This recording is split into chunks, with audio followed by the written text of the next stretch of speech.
کاسبی اگه دلت پاک باشه خدا خودش هواتو داره.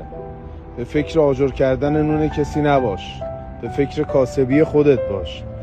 اون انرژی که میخوای بذاری واسه چاله کندن برای کسی، بذار واسه پله درست کردن برای پیشرفت خودت. هیچ کس با خراب کردن کسی به جایی نرسیده. روزی رسون فقط خداست.